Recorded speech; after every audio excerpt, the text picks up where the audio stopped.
this is the best damn sandwich I ever ate. It's a baguette with brie and butter. I had 4 of these damn things every day I was there. You gotta try this. Here, go ahead.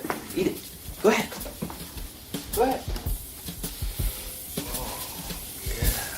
Hey, what's up guys? Welcome back to Binging with Babish, where this week we're taking a look at the butter and brie baguettes from Twin Peaks. As you can see, I've already got some nice brie and some nice butter, so there's only one thing missing: some bakery fresh Parisian baguettes, which we're going to make by starting with an overnight poolish, which is a very fun word used to describe a quick pre-ferment that improves both texture and flavor. We're simply mixing together 120 grams of bread flour, a little tiny pinch of instant yeast, and half a cup or 118 grams cool water. Tiny whisk until no dry flour remains and you're left with a sufficiently gooey goo. Cover and let sit at room temperature for at least 12 hours up to 18. When you return, it should look very much the same, but upon removing the lid and plunging your fingers into it, you will find it has transformed into a nice fermented smelling, very sticky ectoplasmic goo, which we are now going to add to the final bread batch. 420 grams of bread flour, 4.5 grams or 1.5 teaspoons instant yeast, tiny whisked in order to protect the yeast from the salt, 12 grams or 2 teaspoons worth of kosher salt, and a little more than a cup or 255 grams of lukewarm water along with our starter. Mix together with a rubber spatula until just combined, and then it's time to start getting your hands dirty because we are kneading this dough by hand. Once a shaggy dough forms, turn it out onto an unfloured work surface and get to kneading. Now this is a pretty high hydration dough, about 68%, so it's going to be very, very sticky, which if you are a decidedly unprofessional baker like me is going to be very, very hard to knead. So we're going to resort to the good old slap and fold. Basically just pick the dough up, slap it down on the table, and fold it over itself, repeating for anywhere from 8 to 15 minutes depending on your forearm strength. If you need a break from this repetitive and violent act, you can stop and do a little traditional kneading. No matter how you do it, the end game here is gluten formation. Either way, all you're really doing is stretching the dough out and folding it over on itself until the dough is soft and elastic and passes the window pane test, indicating that you have a strong and well-developed gluten network, ready for a 1 1/2 hour long bulk ferment. That is the act of letting the unshaped dough rise covered at room temperature for an hour and a half, but we're going to cheat and strengthen our dough's gluten network by doing a couple lift and folds. Halfway through the bulk ferment, we're going to lift the dough from the edge and fold it into the center, 5 or 6 times, rotating as we go. This is going to help compensate for our lack of experience and upper body strength. After another 45 minutes, we ought to see some good bubble action, and it will be time to divide and shape the dough on a lightly oiled work surface. I'm dividing this dough into 4 parts, which is going to make for some pretty small baguettes, something that, at the time, I didn't know. So we're going to pretend that this is our practice round as we shape these pieces into balls, stretching and tucking the dough under itself until the top is taut, covering and letting rest for 15 minutes so the gluten relaxes, and then beginning the baguette shaping process. First, we're patting the whole thing out into a rough rectangle, no particular size, just as rectangly as you can get it. And then starting with the side closest to you, we're going to fold in towards the center, repeating with the other side of the dough and pressing vigorously to seal. Then we're repeating this action, but just one little bit at a time, pressing down with the heel of our hand, making sure that the seam is tightly sealed. You should also hear lots of air bubbles poofing out like miniature farts. With that done, we're going to start pressing and rolling out from the center, increasing the pressure as we get towards the outside of the dough so as to taper the ends, forming the dough into something sort of resembling a baguette, which I'm going to try baking 2 different ways. First, in a baguette loaf pan, which is a sort of trench-shaped pan filled with lots and lots of little holes. We're going to place this inside of a proofing bag and inflate it like a child's birthday balloon, and let it rise for about 45 minutes. The other 2 we're going to do the traditional way in what the French call a couche, which is basically just a large linen cloth that we're going to heavily flour and fold into trenches in which our loaves can rise under a lightly dampened cloth, again for about 45 minutes. Once everybody's just about doubled in size, it's time to score, which ideally you want to do with a bread lame or razor blade, but we're just going to do it with the sharpest knife we got. 5 long diagonal slashes, the ends of which should overlap. The other 2 loaves I'm placing on a well-floured pizza peel because they're headed onto a pizza stone, 450 Fahrenheit for anywhere from 17 to 20 minutes. As you can see, the loaves from the specialized baguette pan look nice and evenly brown. We want an internal temp between 195 and 205 degrees Fahrenheit and a deep brown crust. And as you can see, my scores were not nearly deep enough, which resulted in some blowouts on the side of the loaf. But this is still some really gorgeous bread. A shatteringly crisp crust and a chewy open crumb, and a nice complex flavor from the overnight ferment. They say that eating bread still hot out of the oven will give you a stomachache, and I could not give less of a shit.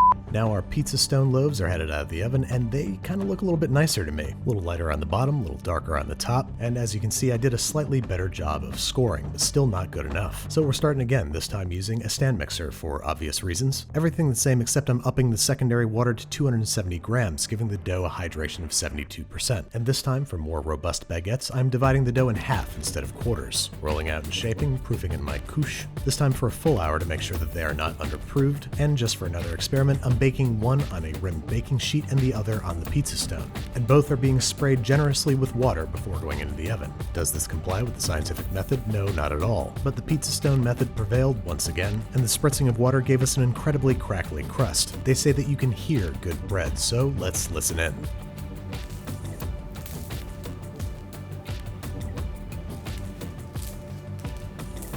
Now that's the kind of crust I want to demolish the roof of my mouth when I eat this sandwich. First we're going to cut it in half lengthwise and inspect our nice, irregular, airy crumb. And then this sandwich only has 3 ingredients: bread, the absolute best high-quality French butter that you can get your hands on, which we're going to slather on both sides of the bread, and lightly salt if your butter is unsalted. And lastly, a generous stack of sliced French brie. Remember that when you're following a recipe as simple as this one, you want the absolute best ingredients that you can get your hands on. Top it up, and that's it. All there is left to do is consume it with all the slime ball energy of a Benjamin Horn type. First we're going to give it an uncomfortable sniff and tear into it from the side like some kind of animal. And I'm going to speak to you honestly from the heart right now. This was genuinely one of the best sandwiches I've ever had in my life. Rich, creamy butter and brie tucked into a flavorful, chewy, crispy baguette, still warm out the oven. It seriously makes you want to eat it like a sociopath. And as you can see from my body language, I like it. But this is Binging with Babish, and we're not letting a sandwich go by without a cross-section, even if it's kind of lame looking. It doesn't taste lame looking at all.